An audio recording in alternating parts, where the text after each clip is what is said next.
जय Hind. Hello guys, स्वागत है आपका। आज आप नेशनल बैंक यानी कि पीएनबी स्पेशलिस्ट ऑफिसर यानी कि एसओज ऑनलाइन फॉर्म 2023 के बारे में कि कैसे आपको यहाँ पर वेरियस पदों का फॉर्म फिलअप करना है जो कि आपके स्पेशलिस्ट ऑफिसर की कैटेगरी के अंदर निकाले हैं। तो आप वीडियो को देखते रहिए, यहाँ पर आपको स्टेप बाय स्टेप पूरी जानकारी दी जाएगी जिससे कि आप इस फॉर्म को बिना किसी मिस्टेक के भर पाएंगे। तो चलिए आप यहाँ पर डिटेल में आपकी वैकेंसी की जानकारी, किस पोस्ट पर एग्जैक्टली क्या सैलरी मिलेगी वो देखने को मिलेगा, कौन सी पोस्ट में किस कैटेगरी में कितनी वैकेंसी है और कौन सी पोस्ट पर अप्लाई करने के लिए एग्जैक्टली क्या क्वालिफिकेशन मांगी है, एज लिमिट कितनी है, ये सब जानकारी आप यहां से चेक कर सकते हैं। अब ये सब चेक करने के बाद में आपको अप्लाई कैसे करना है वो आप जान लीजिए। तो अप्लाई करने के लिए आप यहाँ पर अप्लाई ऑनलाइन लिंक इसके ऊपर ओपन करेंगे। ओपन करने के बाद में ये वेबसाइट आपके सामने आ जाएगी जो कि आपकी मेनली पीसी के अंदर ओपन होगी। और अगर आप मोबाइल से इस वेबसाइट को ओपन कर रहे हैं तो आपको राइट साइड में 3 डॉट के ऊपर क्लिक करके इस वेबसाइट को डेस्कटॉप मोड में ओपन करना है और मोबाइल को आपको ऐसे चलाना है जैसे कि आप मोबाइल में गेम या फिर कोई वीडियो देखते हैं।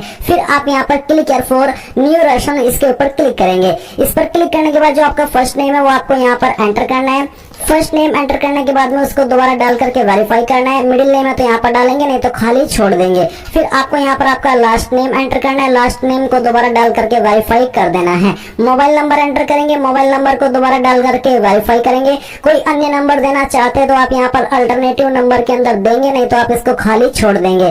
फिर आपको यहाँ पर आपकी ईमेल आईडी का सिर्फ एड्रेस डालना है और इसके बाद में आपको डोमेन नेम के ऊपर क्लिक करके आपका डोमेन सिलेक्ट करना है। जैसे कि मेरी ईमेल आईडी gmail.com पर है तो मैं gmail.com सिलेक्ट करूंगा। इसी प्रकार से जो भी आपका डोमेन है वो आपको सिलेक्ट कर लेना है। फिर आपको कंफर्म ईमेल आईडी के अंदर पूरी ईमेल आईडी एंटर करनी है, कोई डोमेन नेम सिलेक्ट करने की आवश्यकता नहीं है। इन सारी जानकारी को चेक करना है, सिक्योरिटी कोड डालना है और सेव एंड नेक्स्ट। यहाँ पर देखेंगे कि जो आपका रजिस्ट्रेशन है वो कंप्लीट हो चुका है और अभी आपको इस सेक्शन के अंदर फोटो एंड साइन अपलोड करना है। तो गाइस फोटो साइन अपलोड करने के लिए आप यहाँ पर गाइडलाइन भी देख सकते हैं कि फोटो की गाइडलाइन क्या है, साइज आपका कितना होना चाहिए फोटो का, एंड जो उसका डायमेंशन है वो कितना होना चाहिए, सिग्नेचर का पिक्सल कितना होना चाहिए, सभी जानकारी आप यहाँ पर देखेंगे।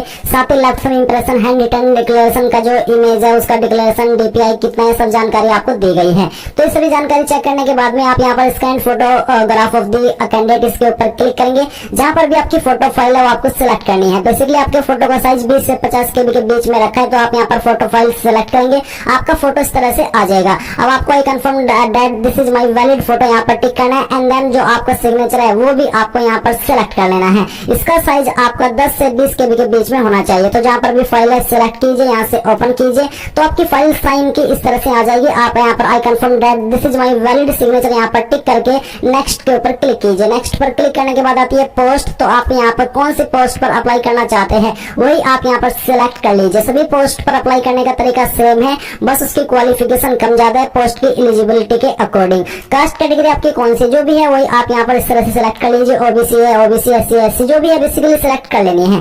क्या आप विकलांग है और आपकी विकलांगता 40% है उससे ज्यादा है, अगर हाँ तो आप यहाँ पर यस करेंगे, नहीं तो आपको नो करना है। इसके बाद में यहाँ पर जो आपको आंसर करना है सभी कैंडिडेट को तो वो है यहाँ पर कि are you a person with specified disability. अगर आप ऐसे कैंडिडेट है जो कि इस रूल के तहत डिसेबल्ड कैटेगरी में आते हैं तो आप यहाँ पर यस करेंगे, नहीं तो आपको नो करना है। इसके बाद आता है यहाँ पर आपके सामने अगला सवाल कि क्या आप चाइल्ड या फिर फैमिली मेंबर है दोज हु डाइड इन 1984 रिवोट्स। अगर हाँ तो यस, नहीं तो आपको नो करना है। रिलीजन विच यू बिलोंग, आपका रिलीजन कौन सा है वो आपको यहाँ पर सिलेक्ट कर लेना है। इसके बाद में आपकी रिलीजियस माइनॉरिटी कम्युनिटी, क्या आप रिलीजियस माइनॉरिटी कम्युनिटी से बिलोंग करते हैं, अगर हाँ तो यस करेंगे, नहीं तो आपको नो करना है।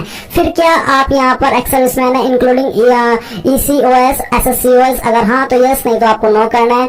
फिर आपसे यहाँ पर पूछे नेशनलिटी सिटीजनशिप, तो आपको यहाँ पर बताना है इंडियन, तो आप इंडियन ही है, बेसिकली इंडियन सिलेक्ट कर लेंगे। फिर आपसे पूछेगी कि जो आपकी सेंटर ऑफ एग्जाम है वो आप इनमें से किस स्टेट में रखना चाहते हैं, वो स्टेट आपको सिलेक्ट कर लेनी है। फिर यहाँ पर उस जो आपने स्टेट सिलेक्ट किया उस स्टेट की किस सिटी को आप प्रेफरेंस देना चाहते हैं पहली, वो आप यहाँ पर सिलेक्ट कर लीजिए। फिर आती है पर्सनल डिटेल जहाँ पर आपको आपकी डेट ऑफ बर्थ सिलेक्ट करनी है, पहले डे, इसके बाद में आपका मंथ और फिर जो भी ईयर है वो भी आपको यहाँ पर सिलेक्ट कर लेना है। जेंडर आपका क्या है वो आपको सिलेक्ट करना है कि आप जुड़वा भाई बहन है, अगर हाँ तो यस, नहीं तो आपको नो करना है। इसके बाद में क्या मैरिटल स्टेटस आपको बताना है, अनमैरिड, मैरिड जो भी स्टेटस है वो आप सिलेक्ट कर लेंगे।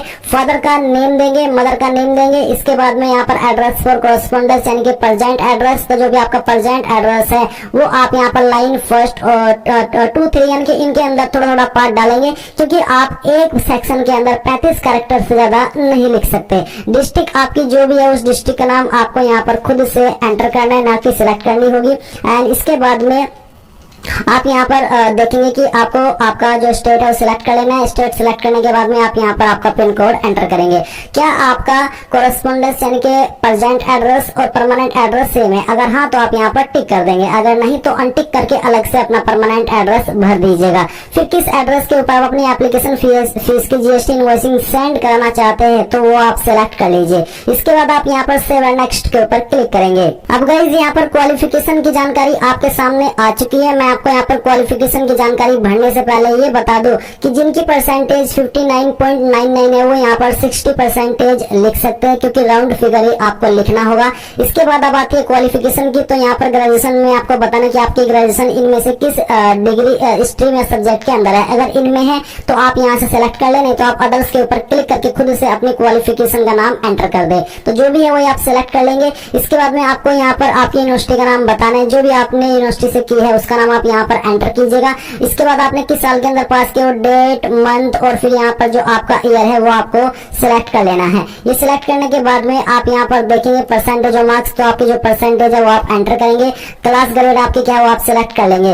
यहाँ पर जो आपकी क्लास ग्रेड है इसका मतलब है कि जिन्होंने अपनी जो क्वालिफिकेशन है वो 60+ के साथ में किया उसको फर्स्ट क्लास के अंदर रखा जाता है। इसके बाद में यहाँ पर पोस्ट ग्रेजुएट डिग्री, तो यहाँ पर इनमें से आपकी किस डिसिप्लिन में है या फिर कह लीजिए कि सब्जेक्ट में है या फिर स्ट्रीम में है वो आप यहाँ पर सिलेक्ट कर लेंगे। इसके बाद यहाँ पर सेम वे में आपको बताना कि कहाँ से आपने आपकी क्वालिफिकेशन की है, उस यूनिवर्सिटी का नाम आपको देना है। कब आपने क्वालिफिकेशन पास कर ली थी वो आप यहाँ पर इस तरह से सिलेक्ट कर लीजिए। ये सिलेक्ट करने के बाद में यहाँ पर आपको आपकी परसेंटेज एंटर करनी है एंड देन यहाँ पर आपकी क्लास सिलेक्ट कर लेनी है। कोई प्रोफेशनल क्वालिफिकेशन है तो वो भी आप यहाँ पर सिलेक्ट कर लेंगे। एंड इसके बाद में आप यहाँ पर इंस्टीट्यूट का नेम देंगे, डेट ऑफ पासिंग देंगे। देन गाइज यहाँ पर सर्टिफिकेशन में अगर आपके पास कोई है तो आप यहाँ पर उसकी जानकारी देंगे।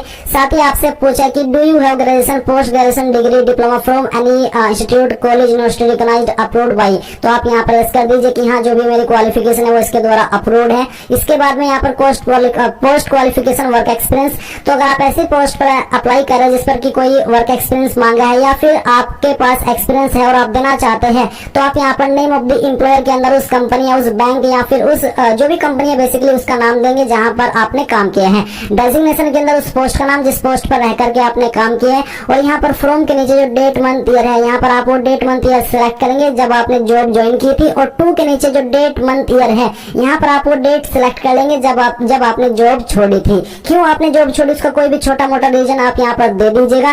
फिर आती है लैंग्वेज नोन, कौन कौन सी लैंग्वेज आपको आती है वो लैंग्वेज आप लिखेंगे और बताएंगे कि मुझे पढ़नी आती है, लिखनी आती है और बोलनी आती है। इसके बाद आपको जो सेकंड लैंग्वेज आती है वो आप यहाँ पर लिखेंगे एंड उसका जो स्टेटस है वो भी बताएंगे कि मुझे पढ़नी, लिखनी और बोलनी आती है। कोई तीसरी लैंग्वेज भी आती है वो भी लिख करके आप यहाँ पर उसके स्टेटस को बताएंगे and then save and next के ऊपर क्लिक करेंगे। अब आपके सामने आपके फॉर्म का प्रीव्यू आएगा और आपने जितनी भी जानकारी भरी है आप इन सभी को वेरीफाई करते हुए स्क्रॉल करते हुए नीचे की तरफ आएंगे और अभी आप यहाँ पर डिक्लेरेशन के नीचे आई एग्री पर क्लिक करेंगे एंड देन कंप्लीट रेशन के ऊपर क्लिक करके यहाँ से ओके कर देंगे।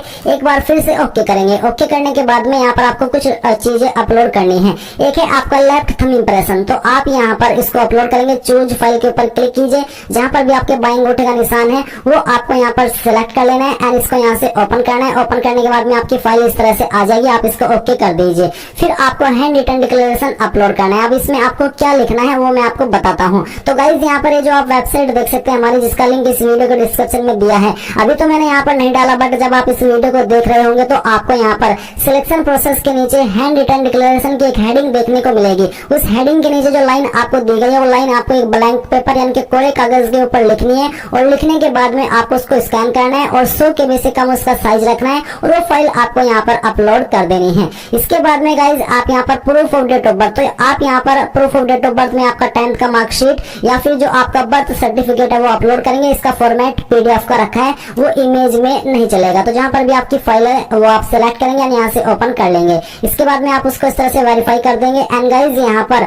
एजुकेशनल क्वालिफिकेशन डॉक्यूमेंट में आपको यहाँ पर जो भी आपके डॉक्यूमेंट है है एजुकेशनल क्वालिफिकेशन के, उनको आपको एक पीडीएफ फाइल में बना लेना है। जैसे कि आपकी डिग्री की मार्कशीट, 10th 12th की मार्कशीट, सभी को आपको एक पीडीएफ में बना लेना है और वो फाइल आपको यहाँ पर अपलोड करनी है। इसके बाद कास्ट सर्टिफिकेट, अगर आप SC ST OBC कैंडिडेट है तो आपको यहाँ पर कास्ट सर्टिफिकेट अपलोड करना है। इसका फॉर्मेट भी पीडीएफ का रखा है। फिर आप ये सिक्योरिटी कोड डालेंगे एंड सेव एंड नेक्स्ट के ऊपर क्लिक करेंगे। अब गाइज आपके सामने यहाँ पर आपकी फीस का अमाउंट आएगा, वो आपको वेरीफाई करते हुए सिक्योरिटी कोड यहाँ पर डालना है और सबमिट के ऊपर क्लिक करना है और यहाँ से ओके कर देना है। अब आपको पेमेंट के पेज पर ट्रांसफर किया जाएगा। आप यहाँ पर इनमें से जिस भी माध्यम का इस्तेमाल करके फीस को जमा करना चाहे कर सकते हैं। जैसे ही आप अपनी एप्लीकेशन फीस जमा कर देंगे किसी भी माध्यम का इस्तेमाल करके, तो आपको ऑटोमेटिकली इसी वेबसाइट पर रिडायरेक्ट किया जाएगा जहां से आपने फॉर्म फिल करना स्टार्ट किया था और आप अपने फॉर्म का फाइनल